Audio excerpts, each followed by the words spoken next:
अस्सलाम वालेकुम। नई वीडियो के लिए चैनल को सब्सक्राइब ज़रूर कीजिए और बेल आइकन के बटन को दबा दीजिए। शुक्रिया।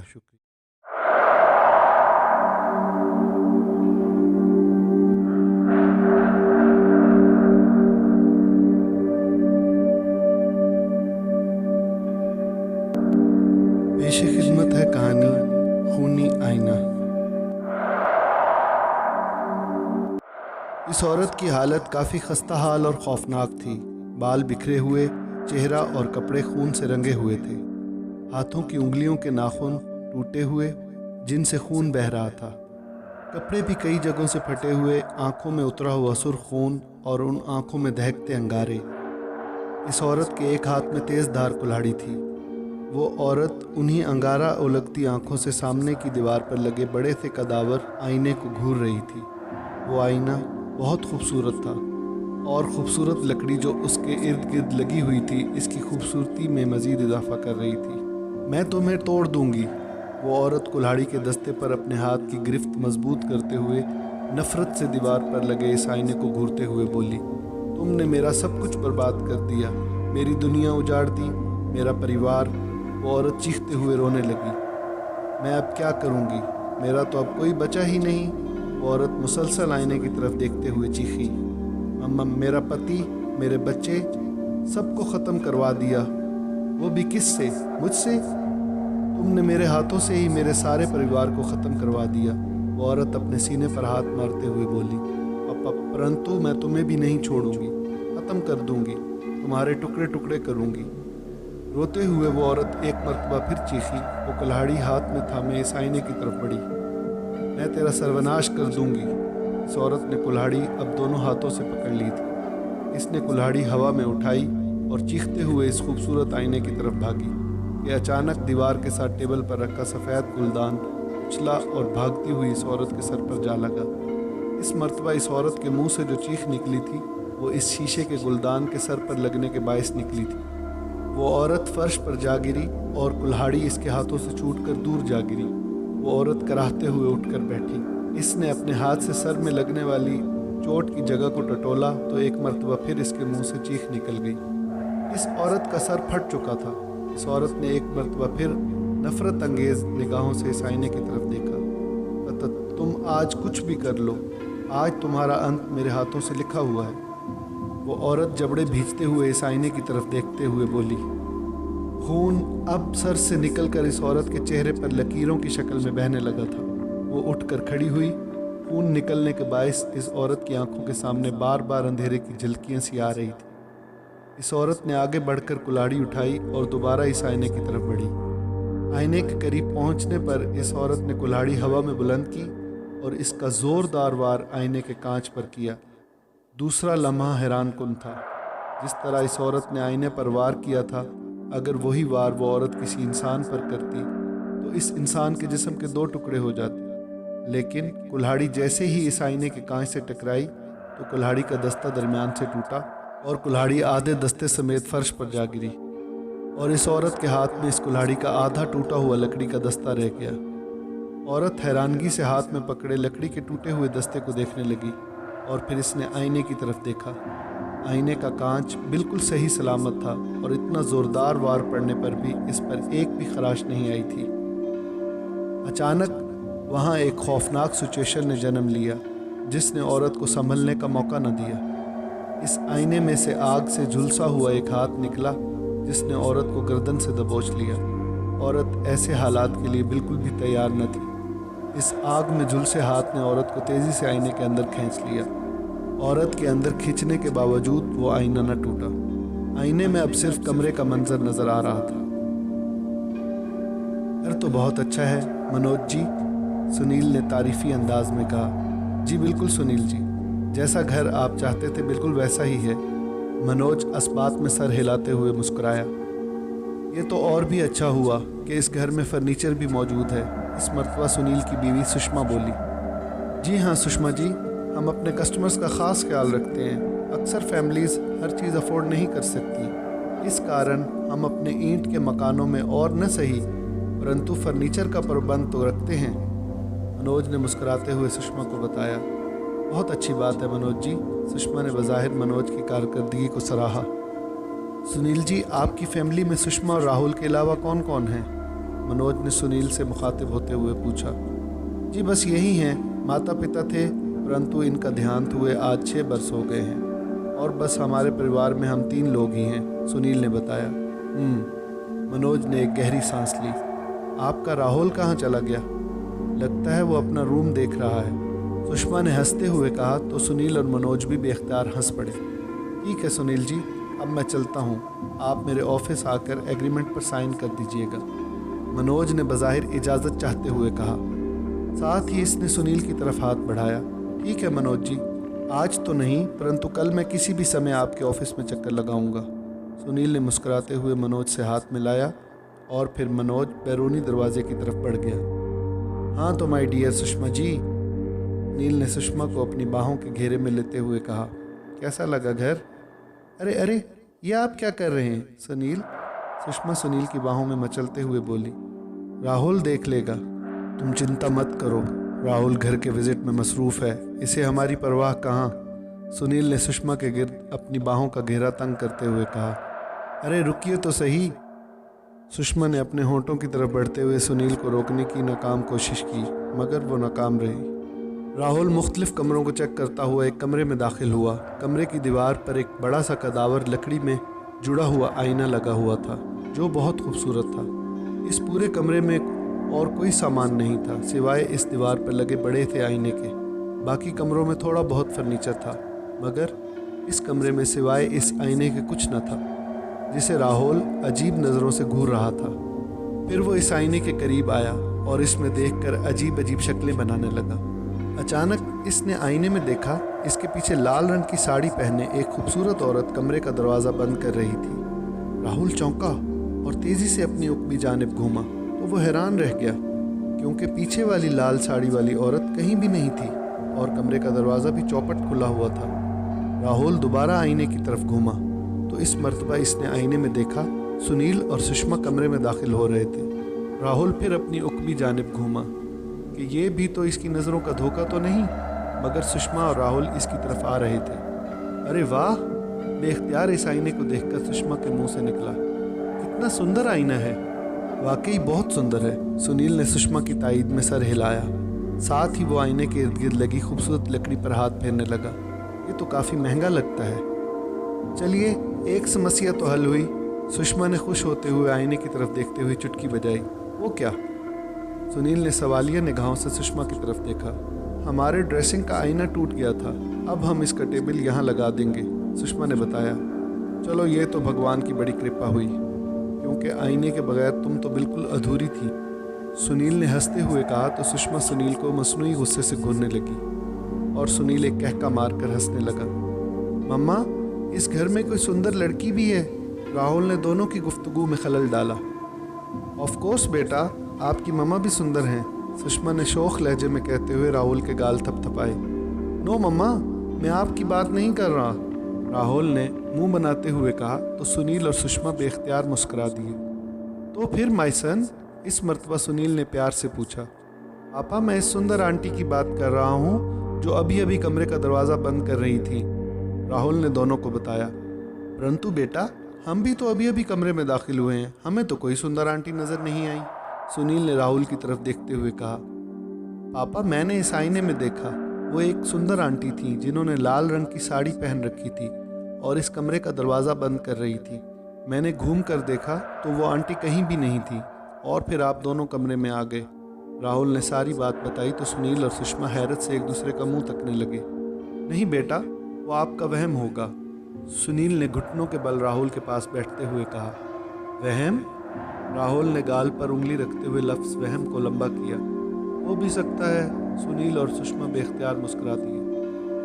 मकान वाकई बहुत खूबसूरत था। गेट के बाद अहाता जिसके दोनों तरफ हरी हरी घास का कालीन बिछा हुआ था और अहाते के वस में अंदरूनी हिस्से की तरफ जाने के लिए ईंटों का रास्ता बना हुआ था। अंदर छोटा सा हॉल था जिसमें आमने सामने 4 कमरे जो अटैच बाथ थे। एक कमरे पर बड़ा सा देसी ताला लगा था, एक किचन और ऊपर जाने के लिए सीढ़ियाँ थीं। घर के पिछवाड़े में भी एक छोटा सा अहाता था जो घर के 4 दीवारी में आ घिरा हुआ था। और किसी वीरान और उजड़े बाग का मंजर पेश कर रहा था। घर के पीछे बने अहाते में कहीं कहीं खुश घास और कहीं कहीं पोशीदा मिट्टी थी। ऐसा लगता था जैसे घर के इस हिस्से की तरफ बिल्कुल भी ध्यान नहीं दिया गया था। हालांकि घर के अगली तरफ बने अहाते की घास हरी भरी थी। इस खूबसूरत आईने वाला कमरा निचले पोर्शन पर था, जो सुनील और सुषमा का बेडरूम बन गया था। बगल वाला कमरा राहुल के हिस्से में आया था। इसके सामने वाला कमरा ताले वाला था। इस वक्त सुषमा तो घर की सजावट में मसरूफ़ थी, जबकि सुनील ऑफिस के लिए तैयार हो रहा था। राहुल का एडमिशन कौन से स्कूल में करवाना है? सुषमा ने दीवार के साथ पड़े टेबल पर कपड़ा फेरते हुए सुनील से पूछा। तुम आज किसी समय 2-3 स्कूल का विज़िट कर लेना। जो स्कूल तुम्हें अच्छा लगे वहाँ राहुल का एडमिशन करवा देना। कुर्सी पर बैठते हुए सुनील ने अपने बूट के तस्मे बांधते हुए कहा। आप नहीं चलेंगे? सुषमा ने सवालिया निगाहों से सुनील की तरफ देखा। नो माय डियर, अभी नहीं। नया नया ऑफिस है, तुम ही ये काम करना। सुनील ने अपनी मजबूरी बताते हुए सारा बोझ इसके कंधों पर डाला। चलें ठीक है, सुषमा ने इस बात में सर हिलाते हुए कहा। आज शाम को जल्दी घर आ जाइएगा। मिलजुल कर घर का सामान सेट करेंगे।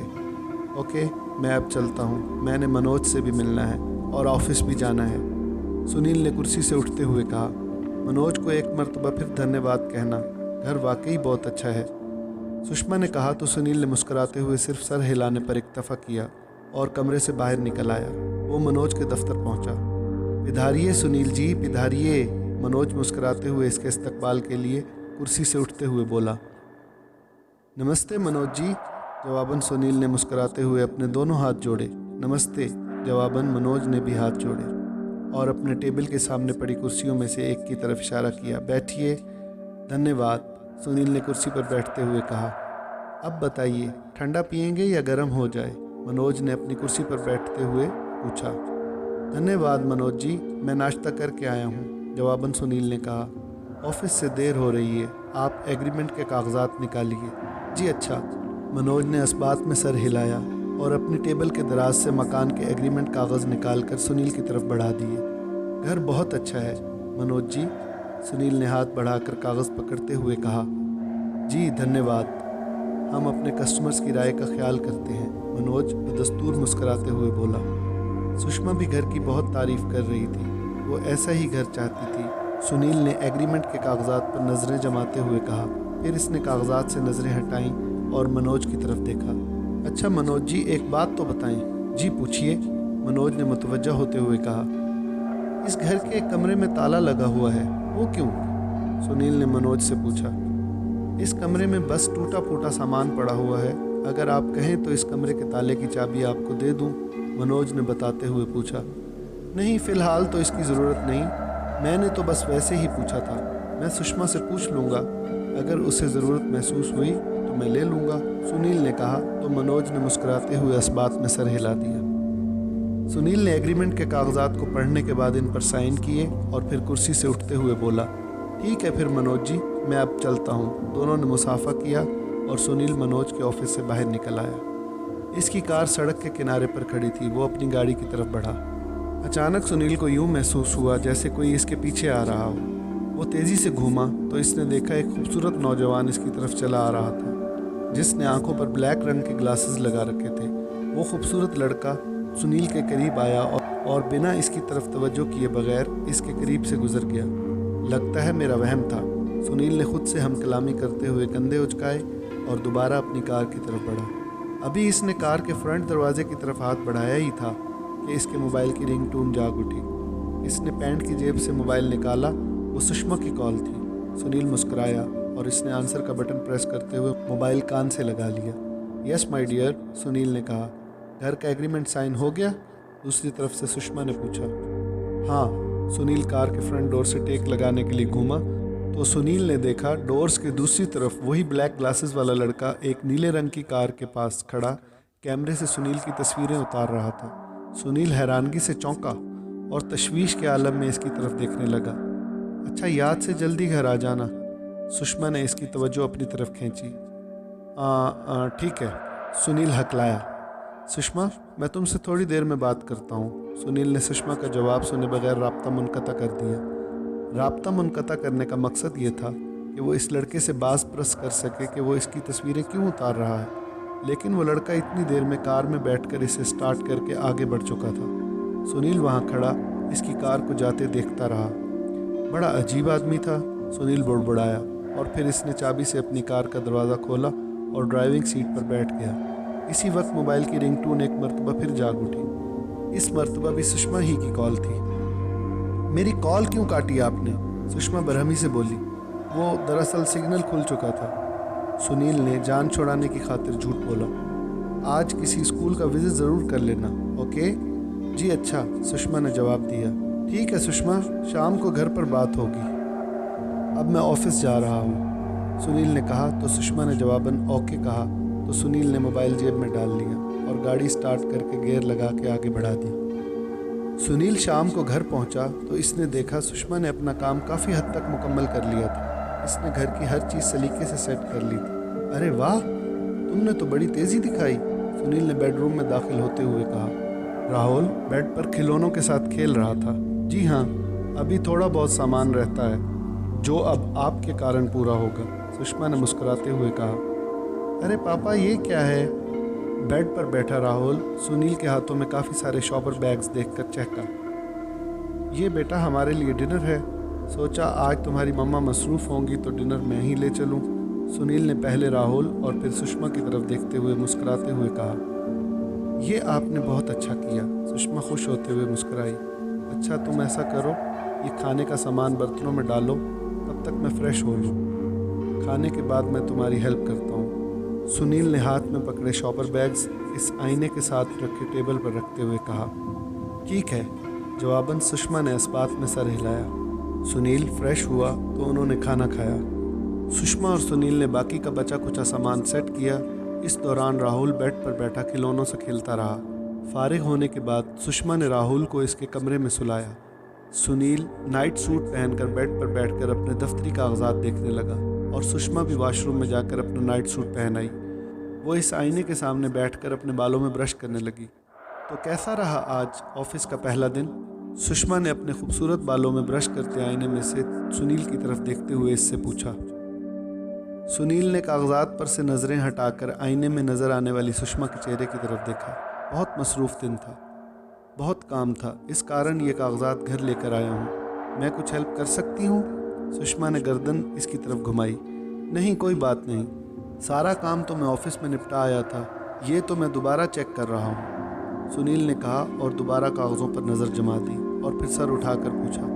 तुम स्कूल गई थी? नहीं सुनील, समय ही नहीं मिला, सुषमा शर्मिंदगी से हंसी। कोई बात नहीं, कल चली जाना, सुनील ने कहा और साथ ही वो बेड से उठ खड़ा हुआ। मैं ज़रा वॉशरूम से होकर आता हूँ। वो वॉशरूम का दरवाज़ा खोलकर वॉशरूम में चला गया। आईने के सामने बैठी अपने बालों में ब्रश करती सुषमा के हाथों से ब्रश फिसला और फर्श पर जा गिरा। वो ब्रश उठाने के लिए झुकी, इसने ब्रश उठाया और सीधी हुई तो इसने आईने में देखा सुनील इसके पीछे खड़ा था। अरे, इसने धड़कते दिल के साथ अपने सीने पर हाथ रखा और यूं अचानक अपने पीछे सुनील को खड़ा देखकर डर गई। आपने तो मुझे डरा ही दिया। मेरा इरादा भी यही था, सुनील हंसा। आप अभी तो वॉशरूम में गए थे, फिर इतनी जल्दी कैसे आ गए? सुषमा ने सवालिया निगाहों से आईने में से सुनील की तरफ देखा। छोड़ो इन बातों को। वो थोड़ा सा झुका और इसने सुषमा की गर्दन पर से बाल हटाए और इसकी गर्दन पर अपने गरम गरम होंठ रख दिए तो बेख्तियार सुषमा की आंखें बंद हो गई। सुनील ने अपने दोनों हाथ सुषमा के कंधे पर रख लिए थे। इसी वक्त टॉयलेट फ्लश टैंक की आवाज़ सुषमा के कानों में पड़ी और इसे अपने कंधों पर यकदम सुनील के हाथों का एहसास ख़त्म हो गया। सुषमा ने आंखें खोली तो इसने देखा सुनील इसके पीछे कहीं भी मौजूद नहीं था। वो हैरानगी से अपनी उकबी जानिब घूमी। ये सुनील कहाँ चले गए? सुषमा तशवीश के आलम में बुड़बुड़ाई। इसी वक्त वॉशरूम का दरवाज़ा खुला और सुनील वॉशरूम से बाहर निकल आया। अरे, आप वॉशरूम में दोबारा चले गए थे और वो भी इतनी जल्दी? सुषमा तजब्जुब के आलम में बोली। दोबारा? सुनील हैरत से हंसा। मैं एक दफ़ा ही वॉशरूम में गया था और अभी निकला हूँ। सुनील, आप मजाक कर रहे हैं। आप अभी तो यहीं मेरे पीछे खड़े थे। सुषमा ने अजीब नज़रों से सुनील की तरफ देखा। सुषमा, ये तुम कैसी बहकी बहकी बातें कर रही हो? मैं तो अभी वॉशरूम से बाहर निकला हूँ। अगर तुम्हारी कल्पना है तो मैं तुम्हारे पास आ जाता हूँ, सुनील ने आखिरी जुमला मुस्कुराते हुए कहा था। Please Sunil, be serious.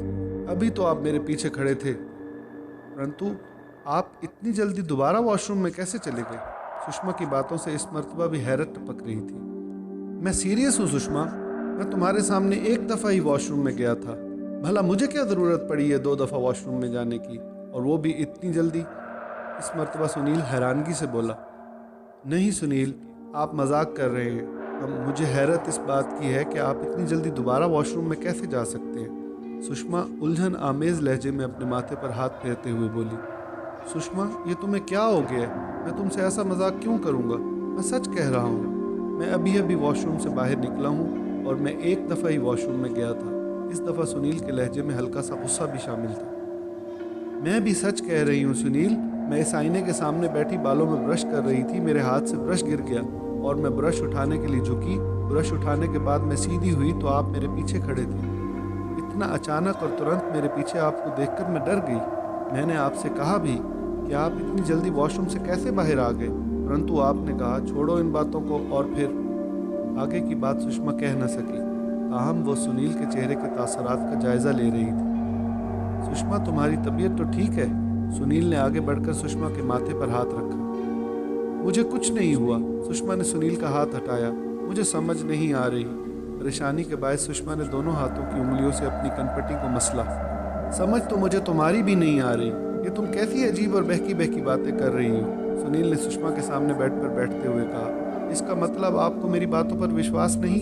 Sushma के लहजे में दुख का आंसर शामिल था। विश्वास वाली बात नहीं है सुषमा, तुम बात ही ऐसी अजीब कर रही हो।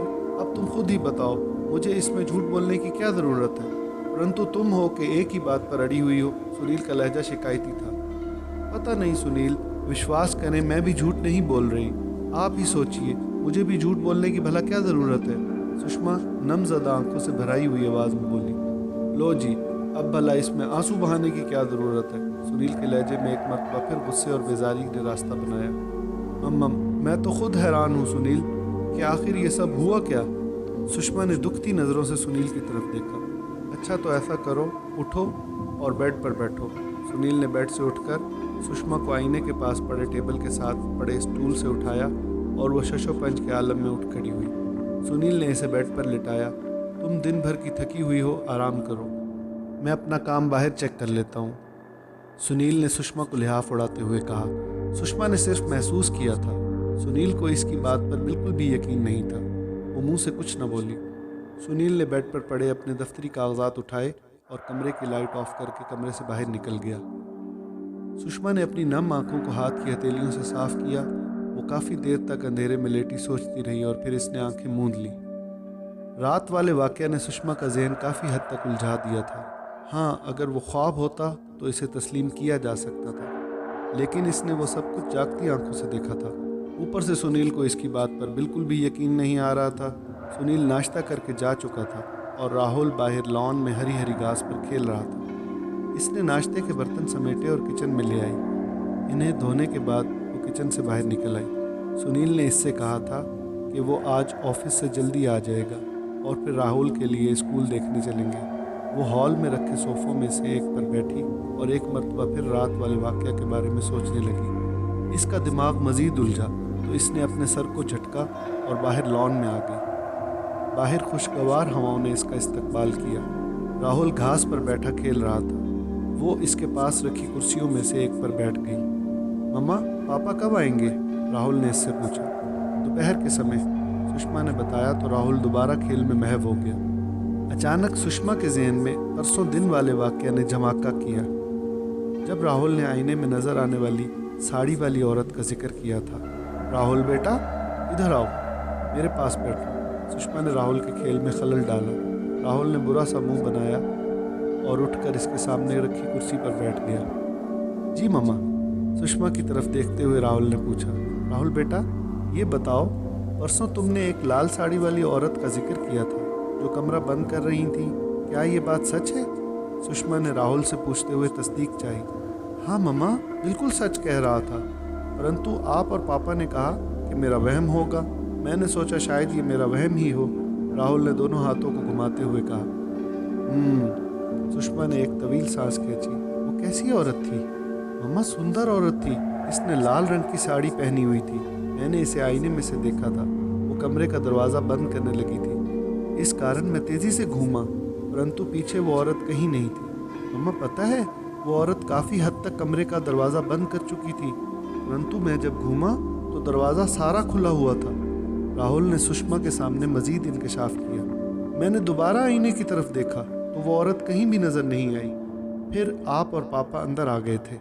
ये क्या चक्कर है? सुषमा परेशानी से बुड़बुड़ाई। क्या कहा मम्मा? राहुल को शायद सुनाई नहीं दिया था। कुछ नहीं बेटा, आप ऐसा करो, दोबारा खेल लो। सुषमा ने फीकी सी हंसी हंसते हुए कहा। मम्मा छत पर चलें? राहुल ने आस भरी नज़रों से सुषमा की तरफ देखा। नहीं बेटा, यहीं खेलो, सुषमा ने इसे मना करते हुए कहा। मम्मा चलें ना, मैंने अपने घर की छत अभी तक नहीं देखी, राहुल ने जिद करते हुए कहा। प्लीज़ मम्मा चलें ना। नहीं बेटा, आप यहीं खेलो, शाम को चलेंगे। मेरा दिल नहीं कर रहा। सुषमा ने राहुल को टालना चाहा। नहीं मम्मा, मैंने अभी जाना है, प्लीज़ चलिए ना। राहुल ने उठकर सुषमा का हाथ पकड़ते हुए कहा। ठीक है, चलो चलते हैं, सुषमा ने राहुल की जिद के आगे हार मानते हुए कहा। साथ ही वो भी अपनी कुर्सी से उठ खड़ी हुई। वो अंदर आए और दोनों सीढ़ियों की तरफ बढ़े। राहुल भागकर सीढ़ियाँ चढ़ने लगा। आहिस्ता बेटा, चोट न लग जाए, सुषमा ने घबराते हुए आवाज़ लगाई। लेकिन राहुल पर कोई असर न हुआ। वो छत पर पहुँचे तो एक मर्तबा फिर खुशगवार हवाओं ने इनका इस्तकबाल किया। इसके लंबे लंबे बाल हवा में उड़ने लगे। याहू, घोड़ा! राहुल ने छत पर पड़े लकड़ी के घोड़े को देखते हुए उछलते हुए कहा। वो तेजी से इस घोड़े की तरफ बढ़ा। ये कहाँ से आया? सुषमा ने हैरत से लकड़ी के घोड़े की तरफ देखा। राहुल घोड़े पर बैठकर इसे आगे पीछे हिलाने लगा था। वो घोड़ा ज़्यादा पुराना नहीं लग रहा था। शायद हमसे पहले जो फैमिली यहाँ रह कर गई हो, इनका हो, सुषमा ने खदशा जाहिर किया। सुषमा छत के किनारे पर आई और बाहर देखने लगी।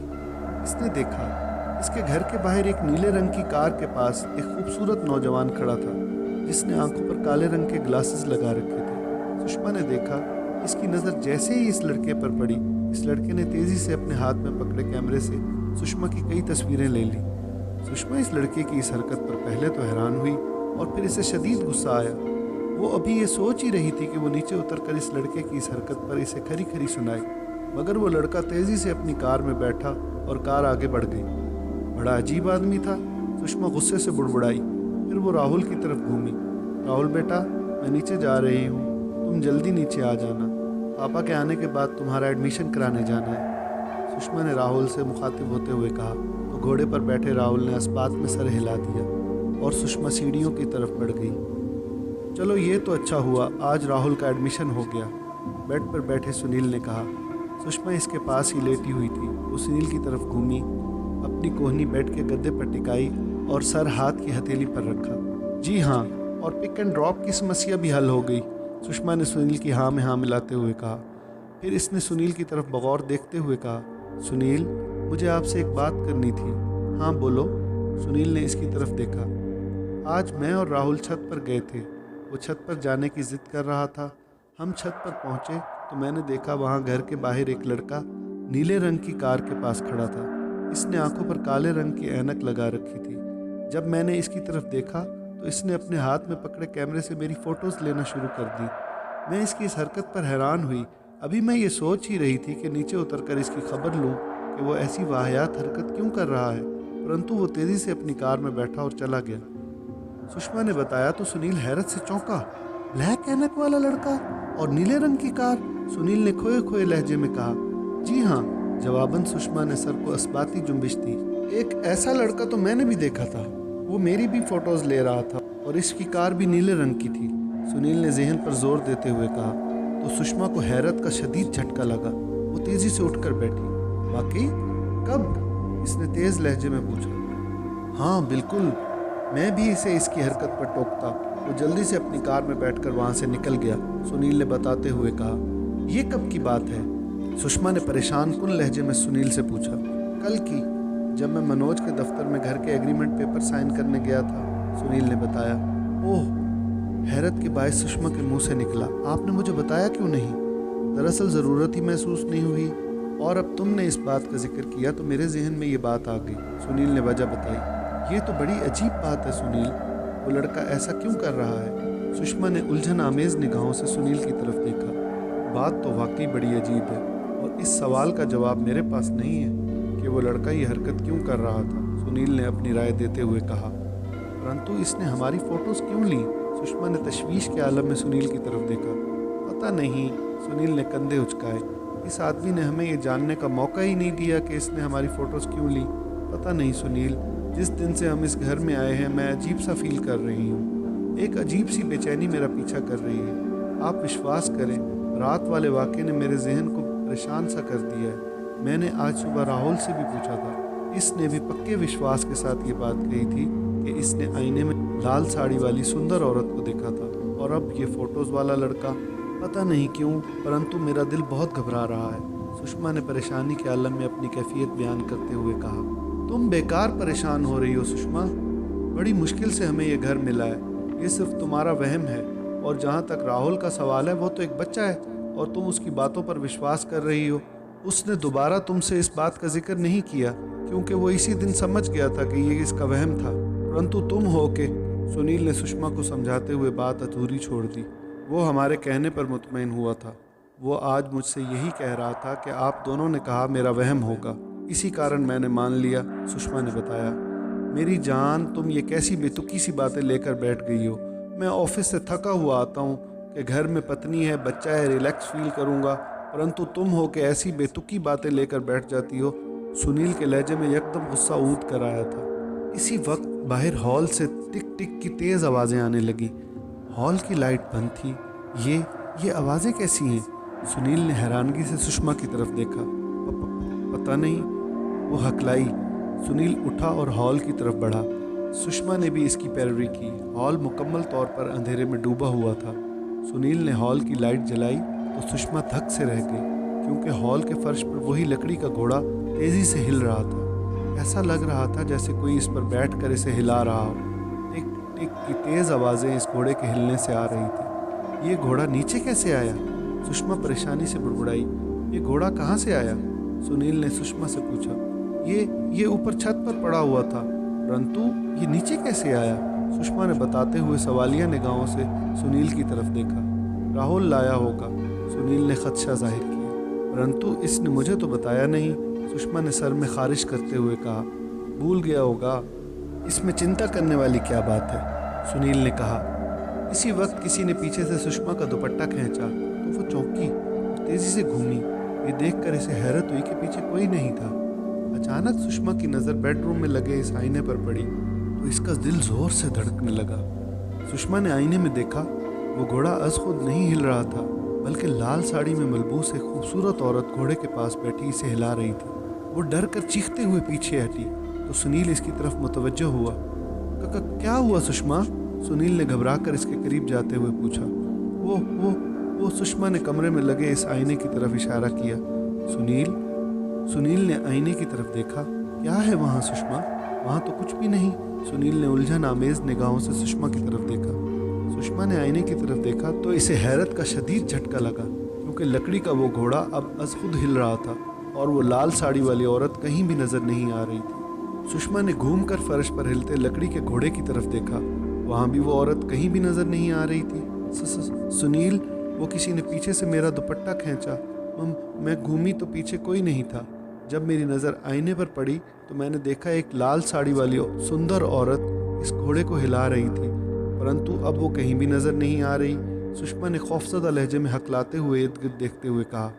सुषमा, अब तुमने लाल साड़ी वाली औरत की बकवास शुरू कर दी है, सुनील बेजार लहजे में बोला।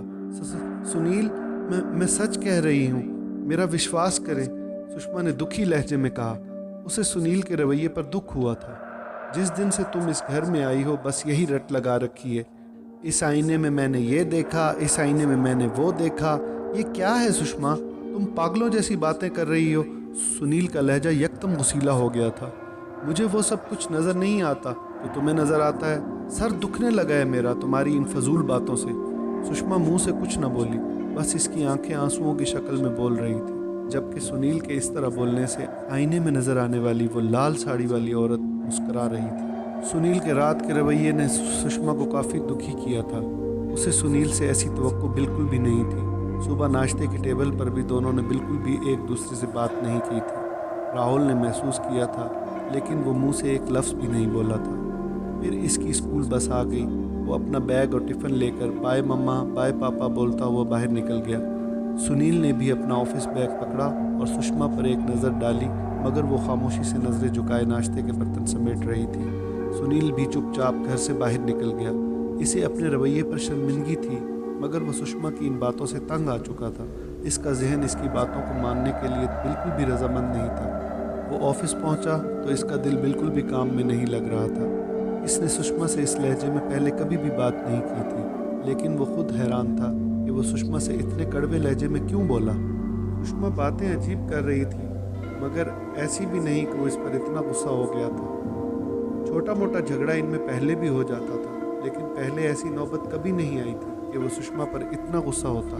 सुनील को इस बात का भी बखूबी अंदाज़ा था कि गलती इसकी है। इसी वजह से वो ऑफिस लंच टाइम में भी खाना खाने के बजाय सोचों में मगन था।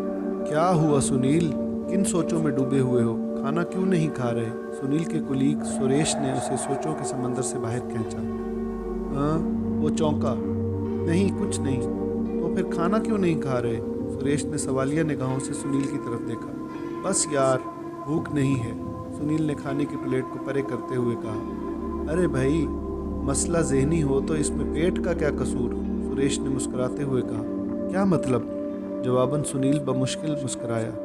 भाई सीधी सी बात है, अगर इंसान ज़हनी तौर पर परेशान हो तो पेट को सज़ा नहीं देनी चाहिए, सुरेश ने अपनी बात की वजाहत करते हुए कहा।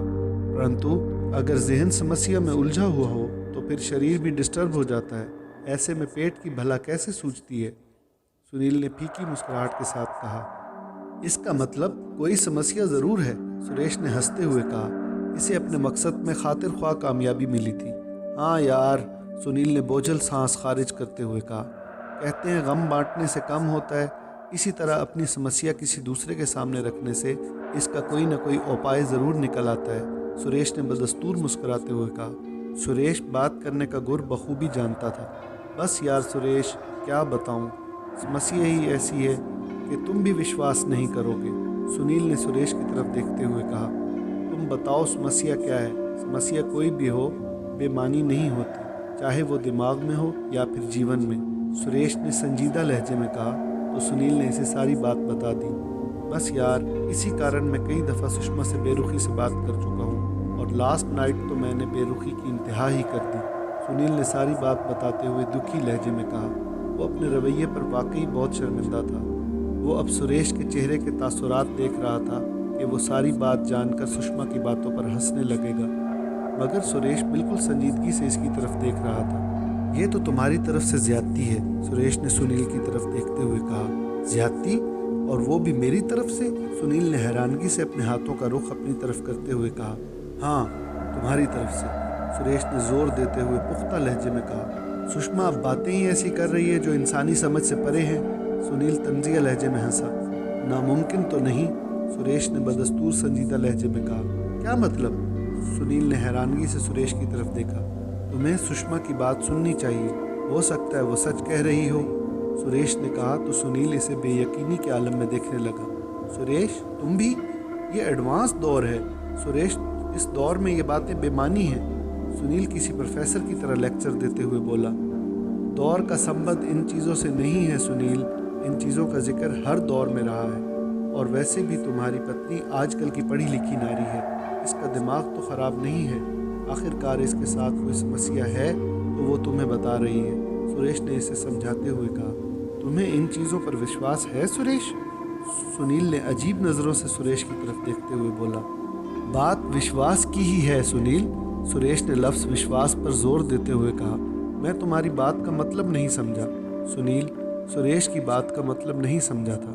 मतलब यही कि तुम्हारी पत्नी को विश्वास है कि तुम इसकी समस्या को समझोगे, इसी कारण वो तुमसे ये बातें शेयर कर रही है और तुम हो कि इसके विश्वास की धज्जियां उड़ाने पर तुले हुए हो, सुरेश ने कहा। तो सुनील ने ठोड़ी खुजाते हुए कहा। मैं अब भी नहीं समझा, दुनिया में आत्माएं भूत प्रेत हैं या नहीं ये एक अलग समस्या है, परंतु जीवन साथी होते ही इसलिए हैं कि मुश्किल समय में एक दूसरे का साथ दें। तुम्हारी पत्नी इस समय उलझी हुई है, परेशान है, अब इसके साथ क्या समस्या है ये तो भगवान जानता है या वो जानती है, परंतु एक जीवन साथी होने के नाते तुम्हारा जो कर्तव्य है तुम्हें वो निभाना चाहिए, इसका साथ देना चाहिए, इसका हौसला बनना चाहिए। तुम इसका साथ देने के बजाय उल्टा इससे बहस रहे हो, इस पर गुस्सा हो। इस तरह तो वो अंदर से बिल्कुल टूट जाएगी। तुम इत्मीनान से इसकी बात सुनो। बाकी जहाँ तक इन अनहोनी बातों की समस्या है, इसका भी कोई ना कोई उपाय ज़रूर निकल आएगा। तुम बस अपनी पत्नी से ठीक तरीके से बात करो, इसकी बात इत्मीनान से सुनो। तुम्हारी पत्नी की आधी समस्या तुम्हारे नरम बर्ताव से हल हो जाएगी। सुरेश ने कहा। ओह, शर्मिंदगी के बायस सुनील के मुंह से निकला। फिर वो समझने वाले अंदाज में बोला, वाकई मुझे सुषमा के साथ ऐसे लहजे में बात नहीं करनी चाहिए थी। चलो, देर आए दुरुस्त आए, सुरेश ने मुस्कुराते हुए कहा। तो सुनील भी मुस्कुरा दिया। अपने घर का एड्रेस तो दो मुझे, सुरेश ने तवक्कुफ के बाद पूछा। क्यों? सुनील ने पूछा। अरे भाई, किसी रोज़ भाभी के हाथों की चाय ही पी लेंगे, सुरेश ने हंसते हुए कहा। तो सुनील भी खिलखिलाकर हंस पड़ा। सुषमा इस कदावर आईने के सामने आई। इसने देखा इसके साथ रखे हुए टेबल पर एक तहशुदा कागज़ और गुलाब का फूल रखा हुआ था। सुषमा ने वो कागज़ उठाकर खोला तो इस पर यह तहरीर दर्ज थी, I am sorry, your love Sunil. इस तहरीर को पढ़कर सुषमा बेख्तियार मुस्कुरा दी। अचानक इसे अपनी कमर पर हाथ के रेंगने का एहसास हुआ। इसने आईने में देखा तो सुनील इसके पीछे खड़ा था। इसने इसके पेट के गिर्द बाहों का घेरा डाला। I am really sorry my dear, Sunil ने मुस्कुराते हुए कहा। सुषमा ने घूमकर इसे गले से लगा लिया। चलिए, आपको अपनी गलती का एहसास तो हुआ, सुषमा इससे अलग होते हुए बोली। इसकी आंखों में आंसू थे। अब तुम ये तूफ़ान रोक लो तो अच्छा है, वरना इन आंसुओं के तूफ़ान में मैं कहीं बह न जाऊं। सुनील ने सुषमा की आंखों से बहने वाले आंसू साफ करते हुए कहा तो सुषमा बेख्तियार हंस पड़ी। रात में सुनील की आंख खुली तो इसे प्यास की शिद्दत महसूस हो रही थी और वो जागा भी इसी वजह से था। कमरे में ज़ीरो का बल्ब ऑन था। सुनील ने सुषमा की तरफ देखा तो वो गहरी नींद के समंदर में गोते लगा रही थी। वो उठकर बैठा और अपना सर खुजाने लगा। फिर इसने ऊपर ओढ़ा लिहाफ उतारा और ड्रेसिंग टेबल के सामने आ गया और वहाँ पड़ा जग देखा तो वो खाली था। हैं, ये इतना सारा पानी सुषमा पी गई? इसने हैरानगी से सुषमा की तरफ देखा। फिर वो कमरे से बाहर निकल आया। इसने हॉल की लाइट ऑन की और किचन में जाने के बाद पानी का गिलास पीने के बाद बाहर निकल आया। सुनील के अपने बेडरूम की तरफ बढ़ते कदम ठिठक कर रुके। वो घूमा। इसने देखा राहुल के कमरे का दरवाज़ा चौपट खुला हुआ था। वो इसके कमरे का दरवाज़ा बंद करने के लिए आगे बढ़ा। वो राहुल के कमरे के दरवाजे के करीब आया तो इसने हॉल से अंदर आने वाली मध्यम रोशनी में देखा राहुल के बेड के पास कोई खड़ा था। वो वाज़ह तो नज़र नहीं आ रहा था, लेकिन वो इतना समझ गया था कि वो जो कोई भी है एक औरत है। सुषमा, इसने आवाज़ दी। श्श, धीरे बोलिए, राहुल जाग जाएगा, सुषमा ने कहा। सुनील ने लाइट ऑन करने के लिए स्विच बोर्ड की तरफ हाथ बढ़ाया तो सुषमा तेज़ लहजे में बोली, लाइट मत ऑन कीजिएगा, राहुल जाग जाएगा। तुम बड़ी जल्दी यहाँ चली आई, तुम तो सो रही थी। सुनील ने आहिस्तगी से पूछा। मुझे प्यास लगी थी, मैं भी आपके पीछे ही आ रही थी। मैंने राहुल की आवाज़ सुनी और यहाँ आई तो राहुल जाग रहा था। मैं इसे सुलाने के लिए यहाँ ठहर गई, सुषमा ने धीरे से बताया। सुनील को हॉल से अंदर आने वाली मध्यम रोशनी में सुषमा का चेहरा वाज़ह नज़र आ रहा था। आप कमरे में चलें, ये बस सो ही गया है, मैं आती हूँ, सुषमा ने कहा। तो सुनील अस्बात में सर हिलाता हुआ राहुल के कमरे से बाहर निकल आया। वो अपने कमरे में आया। कमरे में अभी भी ज़ीरो का बल्ब ऑन था। सुनील ने बेड पर लेटकर लिहाफ ओढ़ा और करवट ली तो वो डर कर पीछे हटा क्योंकि सुषमा बेड पर सो रही थी। वो उठकर बैठा। सुषमा अभी भी गहरी नींद में डूबी हुई थी। सुषमा यहाँ है तो राहुल के कमरे में कौन है? सुनील परेशान कुल लहजे में बुड़बुड़ाया। वो तेज़ी से बेड से नीचे उतरा और नंगे पाँव ही राहुल के कमरे की तरफ भागा। इस मर्तबा राहुल के कमरे का दरवाज़ा बंद था। सुनील ने दरवाज़ा खोला और दीवार पर लगे स्विच बोर्ड से लाइट ऑन की तो इसे हैरत का एक शदीद झटका लगा। कमरे में बेड पर गहरी नींद में डूबे राहुल और इसके अलावा कोई नहीं था। ये क्या चक्कर है? वो परेशानी से बुड़बुड़ाया। अगर सुषमा कमरे में सो रही है तो वो कौन थी जो यहाँ मुझसे बातें कर रही थी? सुनील का दिल जोरों से धड़कने लगा और इसके मसामों से ठंडा पसीना फूट पड़ा। कहीं सुषमा सच तो नहीं कह रही थी, इसने सोचा। फिर इसने अपने सर को झटका और अपने इस ख्याल को वहम का नाम देने की नाकाम कोशिश की। नाकाम इसलिए कि इसकी तबीयत इस बात को मानने को तैयार ही नहीं थी, मगर ये सब कुछ इसके साथ झांकती आंखों से हुआ था। इसने राहुल के कमरे की लाइट ऑफ करने के बाद दरवाज़ा बंद किया और घूमा तो अगला लम्हा भी इसके लिए बेपनाह हैरत लिए खड़ा था। इस ताले वाले कमरे का ताला खुला हुआ था और दरवाजे की कुंडी के सुराख में झूल रहा था। ये ताला तो लॉक था, वो हकलाया। इसने अपने माथे से निकलने वाले पसीने को साफ किया और ताले वाले कमरे के दरवाजे के करीब आया। इसने ताले को सुराख से बाहर निकाला। इसी वक्त अंदर से दरवाजे पर दस्तक हुई। सुनील चौंका और डर कर पीछे हटा। इसे अपनी टांगें कांपती हुई महसूस हुई। हे भगवान, ये क्या चक्कर है?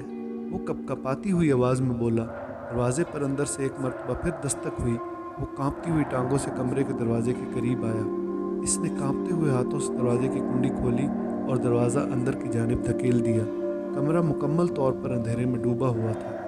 यहाँ तक कि हॉल में चलने वाली लाइट से भी कमरे में कुछ नज़र नहीं आ रहा था। अचानक कमरे से टिक टिक की आवाज़ें आने लगी। सुनील ये आवाज़ पहले भी सुन चुका था। ये आवाज़ इस लकड़ी के घोड़े के हिलने की थी जो कल हॉल में पड़ा हिल रहा था। मगर हैरानगी वाली बात ये थी कि वो घोड़ा इस बंद ताले वाले कमरे में कैसे आया। सुनील ने हॉल में इर्द गिर्द नज़रें दौड़ाईं तो लकड़ी का वो घोड़ा हॉल में कहीं भी नज़र ना आया। इस ताले वाले कमरे में फैले अंधेरे से टिक टिक की आवाज़ें मुसलसल आ रही थी। वो तजस्सुस के हाथों मजबूर होकर इस कमरे में दाखिल हो गया। अंदर दाखिल होने पर टिक टिक की आवाज़ें मज़ीद तेज़ हो गई। वो लाइट ऑन करने के लिए दीवार की तरफ बढ़ा तो इस कमरे का दरवाज़ा यकदम तेज़ी से बंद हो गया। अरे ये क्या? वो अंधेरे में बुड़बुड़ाया। वो दीदे फाड़ फाड़ कर अंधेरे में देखने लगा, मगर सिवाय अंधेरे के कुछ नज़र नहीं आ रहा था। वो दोबारा दीवार पर हाथ मारने लगा ताकि लाइट का स्विच बोर्ड ढूंढ सके और फिर वो अपने मकसद में कामयाब हो ही गया। इसने बोर्ड के सारे बटन ऑन कर दिए, मगर ये क्या, कमरे का बल्ब रोशन न हुआ। लगता है इस कमरे का बल्ब फ्यूज़ हो गया है। सुनील ने हम कलामी के अंदाज में खदशा जाहिर किया। टिक टिक की आवाज़ें लम्हा बलहमत मज़ीद तेज़ होती जा रही थी। एक तो ये लकड़ी का घोड़ा, वो गुस्से से बुड़बुड़ाया और अंधेरे में हाथ मारता हुआ दरवाजे के करीब आया और दरवाजे के दस्ती हैंडल में हाथ डालकर इसे अपनी जानिब खींचा तो इसे हैरत का शदीद झटका लगा क्योंकि दरवाज़ा बाहर से बंद था। सुषमा, वो चिल्लाया। इसी वक्त कमरा रोशनी में नहा गया और साथ ही टिक टिक की तेज़ आवाज़ें बंद हो गई। सुनील, भी जानिब से एक सुरीली नस्वानी आवाज़ ने सुनील के कानों में रस घोला। सुनील पहले तो हैरान हुआ, फिर वो घूमा तो हैरत का एक और झटका इसका मुंतज़िर था। सामने लाल साड़ी में मलबूस एक खूबसूरत औरत खड़ी थी और सुनील की तरफ देखकर मुस्करा रही थी।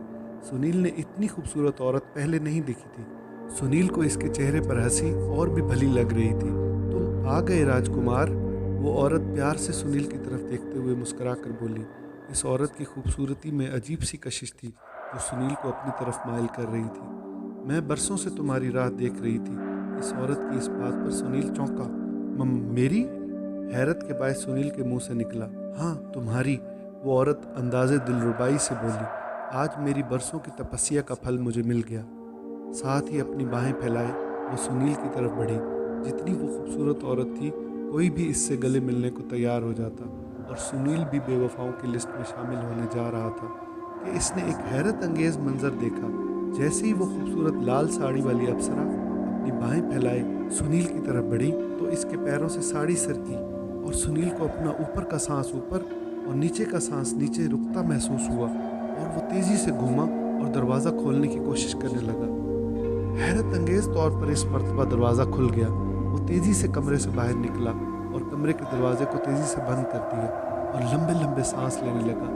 और इसी वक्त ऊपरी जानिब से किसी ने इसके कंधे पर हाथ रखा तो वो चीखते हुए घूमा तो इसके पीछे सुषमा खड़ी थी। अरे क्या हुआ सुनील? सुषमा ने हैरानगी से पूछा। वो इस कमरे में मैंने एक लाल साड़ी वाली औरत देखी। सुनील ने धड़कते दिल के साथ इस कमरे की तरफ इशारा किया। किस कमरे में? सुषमा ने हैरानगी से सुनील की तरफ देखा। इस कमरे में सुषमा। सुनील ने दोबारा इस कमरे की तरफ इशारा किया। आपकी तबीयत तो ठीक है सुनील? सुषमा ने सुनील के माथे पर हाथ रखते हुए इससे पूछा। क्यों, क्या हुआ? सुनील ने सुषमा का हाथ हटाया। ये तो ताले वाला कमरा है, सुषमा ने बज़ाहिर याद दहानी कराई। परंतु अब ताला नहीं है। इसी कारण तो मैं हैरान हुआ था, इस कमरे का ताला कैसे खुल गया? फिर मुझे वैसे ही टिक टिक की आवाज़ें आने लगी जैसे कल इस लकड़ी के घोड़े के हिलने से आ रही थी। मैं हैरान हूँ कि वो घोड़ा तो यहाँ हॉल में पड़ा हुआ था, वो इस कमरे में कैसे पहुँचा? मैंने हॉल में भी देखा, परंतु वो घोड़ा हॉल में कहीं भी नहीं था। इस कमरे से बार बार टिक टिक की आवाज़ें आ रही थी। मैं कमरे में दाखिल हुआ तो कमरे में केवल अंधेरे के सिवा कुछ न था। मैंने स्विच बोर्ड के सारे बटन ऑन किए, परंतु कमरे में लगा बल्ब न जला। वो शायद फ्यूज़ हो चुका था। कमरे का दरवाज़ा भी खुद ही बंद हो गया था। मैंने अंदर से दरवाज़ा खोलने की कोशिश की, परंतु वो नहीं खुला। मैंने बहुत ज़ोर लगाया, मगर कोई फ़ायदा न हुआ। मैंने तुम्हें भी पुकारा था। इसी समय कमरे में रोशनी हो गई और मैंने देखा कमरे में लाल साड़ी पहने एक सुंदर औरत खड़ी थी। वो मेरी तरफ बढ़ी। इसके पैरों से साड़ी का कपड़ा हट गया। मैं डर गया। इस औरत के दोनों पैर पीछे की तरफ मुड़े हुए थे। सुनील ने एक ही सांस में सारी बात बता दी। वो अपने जज्बात दानिस्ता सुषमा से छुपा गया था। फिर मैंने कमरे का दरवाज़ा खोला तो वो इस मर्तबा खुल गया और मैं बाहर आ गया। सुषमा बेयकीनी के आलम में सुनील को देख रही थी। क्या हुआ सुषमा, तुम मुझे ऐसे क्यों देख रही हो? सुनील ने उलझन आमेज निगाहों से सुषमा की तरफ देखा और पूछा, मुझे लगता है आपको नींद में चलने की आदत हो गई है। सुषमा ने हंसते हुए कहा, तुम मेरा मजाक उड़ा रही हो? सुनील ने गुस्सीले लहजे में कहा, नहीं मेरी जान, आप बातें ही ऐसी कर रहे हैं कि हंसी ही आएगी ना। सुषमा ने मुस्कुराते हुए कहा, क्या मतलब? सुनील ने संजीदा लहजे में पूछा, मतलब ये कि आप कह रहे हैं वो लकड़ी का घोड़ा इस कमरे में पड़ा है, तो घोड़ा जनाब वो सोफे के पास पड़ा है। सुषमा ने हॉल में पड़े सोफे की तरफ इशारा करते हुए कहा। सुनील ने इस तरफ देखा तो इसे हैरत का एक शदीद झटका लगा, क्योंकि लकड़ी का वो घोड़ा वाकई सोफे के पास साकित पड़ा हुआ था। और आप ये भी कह रहे हैं कि आप इस कमरे में गए थे, तो मेरी जान इस कमरे पर तो ताला पड़ा है और आपने खुद ही कहा था कि इसकी चाबी मनोज जी के पास है। सुषमा ने मजीद कहा तो सुनील ने तेज़ी से इस कमरे के दरवाजे की तरफ देखा तो हैरत का एक और झटका इसका मुंतज़िर था, क्योंकि कमरे के दरवाजे की कुंडी में बंद ताला इसका मुंह चिढ़ा रहा था। सुरेश सुनील की हालत ज़ार पर हंस रहा था और सुनील बेबसी के आलम में इसे गुस्से से घूर रहा था। अब मेरा मजाक उड़ाना बंद हो गया हो तो कोई काम की बात कर लें, सुनील गुस्सीले लहजे में बोला। नहीं नहीं यार, मैं तो इसलिए हंस रहा था कि हर एक्शन का रिएक्शन होता है। ये बात आज सच हो गई। भाभी तुमसे कहती थी परंतु तुम नहीं मानते थे, और अब तुम कह रहे हो भाभी तुम्हारी बातों पर विश्वास नहीं कर रही। सुरेश ने हंसते हुए कहा, हाँ यार, मुझे इस समय सुषमा की बातों पर विश्वास कर लेना चाहिए था, और आज वो भी मेरी बातों पर विश्वास कर लेती। सुनील अफसुर्दा लहजे में बोला, चलो तुम्हें अपनी गलती का एहसास तो हुआ। सुरेश ने कहा, वो तो कल ही तुम्हारी बातों से हो गया था। सुनील ने इस बात में सर हिलाते हुए कहा, वो तुम्हें अपने रवैये पर हुआ था। सुषमा भाभी के साथ जो पुरस्कार वाक़यात हो रहे थे और फिर वही हैरान कुन वाक़यात रात के समय तुम्हारे साथ बीते, तो तुम्हें सुषमा भाभी की बातों पर विश्वास हुआ। सुरेश ने नुक्ता उठाया। हाँ, ये बात तुम्हारी बिल्कुल सही है। सुनील ने एतराफ़ करते हुए इस बात में सर हिलाया। इंसान तब तक किसी का दुख नहीं समझ सकता जब तक वो खुद वैसी ही सिचुएशन से दो चार ना हो। गुड, ये हुई ना बात। अब इस घर में जैसा भी चल रहा है वो काफ़ी हद तक कमज़ोर हो चुका है। इन शैतानी शक्तियों की शक्ति काफ़ी कमज़ोर हो चुकी है। सुरेश ने मुस्कुराते हुए कहा, क्या मतलब? सुनील ने सवालिया निगाहों से सुरेश की तरफ देखा। मतलब यही कि ये जो आत्माएं, भूत प्रेत और शैतानी शक्तियां होती हैं ना, ये इंसानों को ज़हनी तौर पर कमज़ोर करती हैं और फिर हमला करती हैं। वो पति पत्नी में फूट डालती हैं ताकि दोनों एक दूसरे पर विश्वास न करें और वो आसानी से दोनों पर हमला कर सकें। आप अपनी ही मिसाल ले लो। जब ये चीज़ें तुम्हारी पत्नी को नज़र आ रही थी तो तुम्हें इसकी बातों पर विश्वास नहीं था। कल तुमने हमदर्दी का हाथ बढ़ाया तो वही चीज़ें तुम्हें नज़र आने लग गईं, और अब भाभी तुम पर विश्वास नहीं कर रही। अब अगर तुम दोनों एक दूसरे की बातों पर विश्वास करोगे तो वो शैतानी शक्तियाँ तुम्हें कम से कम नुकसान पहुँचाएंगी।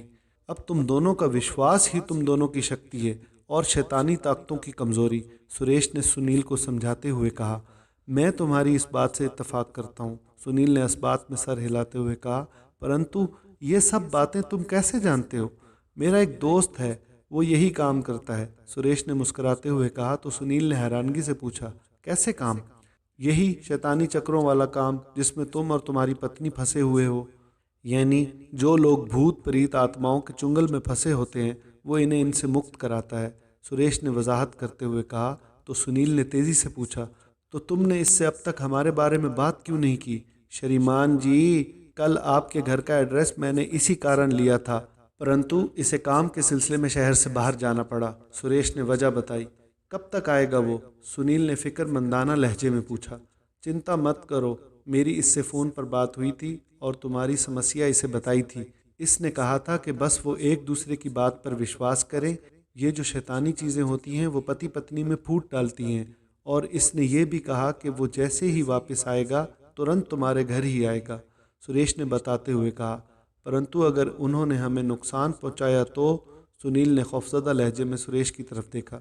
तुम चिंता मत करो, वो जैसे ही वापस लौटेगा तो मैं इसे तुम्हारी तरफ ले आऊँगा। सुरेश ने इसे हौसला देते हुए कहा, मुझे अभी भी विश्वास नहीं हो रहा कि दुनिया में ऐसी चीज़ें अब भी हैं। सुनील ने सुरेश की तरफ देखते हुए कहा, दौर कैसा भी हो जाए सुनील, अच्छाई बुराई आत्माएं भूत प्रीत हर दौर का हिस्सा रही हैं। हम इन पर विश्वास नहीं करते, इसी कारण वो शक्तिशाली हो जाती हैं, सुरेश ने बताया। परंतु ये क्यों होती हैं? सुनील बेजार लहजे में बोला, इनका कोई काम अधूरा रह जाता है। कुछ आत्माएं खून की प्यासी होती हैं, कुछ आत्माएं इंतकाम लेने के लिए दुनिया में रह जाती हैं। कुछ बुरे लोग इनके ज़रिए शक्तिशाली बनने के लिए इन्हें दुनिया में बुलाते हैं। ऐसे कई कारण हैं इन चीज़ों की दुनिया में रहने के, सुरेश ने सुनील को बताया। अच्छा, सुनील ने हैरानगी से लफ्ज़ अच्छा को लंबा खींचा।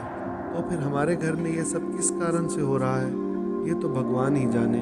अब मेरा वो दोस्त ही इस समस्या का कोई उपाय निकालेगा, सुरेश ने कहा। मैंने आज मालिक मकान से भी इन बातों का जिक्र किया था। इसने मुझे बताया कि इसने भी ये मकान किसी से ख़रीदा था। हाँ, ये ज़रूर है कि इस मकान में कोई भी किराएदार ज़्यादा दिन नहीं टिकता। वो कोई ना कोई कारण बताकर ये मकान छोड़ देते हैं। मैं सोच रहा हूँ हम भी ये घर छोड़ दें, मगर अफसोस बड़ी मुश्किल से इतना अच्छा घर मिला है, सुनील ने अफसुर्दा लहजे में कहा।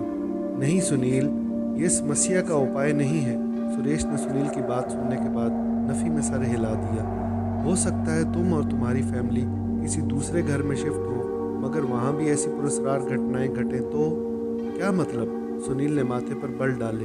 मतलब ये कि इस घर में रहने वाली शैतानी शक्तियाँ अगर इस घर तक तुम्हारा पीछा करें तो? सुरेश ने खदशा जाहिर किया। तो डर ने सुनील के चेहरे पर बसेरा किया, जिसे सुरेश ने साफ महसूस कर लिया। तुम खामख्वाह में इतनी चिंता कर रहे हो सुनील, थोड़ा इंतज़ार करो, मैं अपने दोस्त को जल्दी तुम्हारे घर लेकर आऊँगा, सुरेश ने सुनील को समझाते हुए कहा। मैंने मालिक मकान से इस ताले वाले कमरे की चाबी भी ले ली है। इसका कहना है कि इस कमरे में सिवाय टूटे फूटे सामान के कुछ नहीं। परंतु जब मैं इस कमरे में गया था तो जब इस कमरे में रोशनी हुई थी तो मुझे इस लाल साड़ी वाली सुंदर औरत के अलावा कोई नज़र नहीं आया, सुनील ने कहा। लंच टाइम ख़त्म हुए काफ़ी समय बीत चुका है, ऐसा ना हो आज बॉस की डांट सुननी पड़े, सुरेश ने अपनी वॉच पर निगाह डालते हुए कहा। तो सुनील ने भी इस बात में सर हिलाया और दोनों अपनी अपनी कुर्सियों से उठ खड़े हुए। दोस्तों, ये कहानी जारी है। आगे सुनील और सुषमा के साथ क्या क्या वाक़यात पेश आए, ये जानने के लिए आप इस कहानी का दूसरा और आखिरी हिस्सा ज़रूर सुनिएगा। अब तक के लिए इजाज़त दीजिए। अल्लाह हाफ़िज़।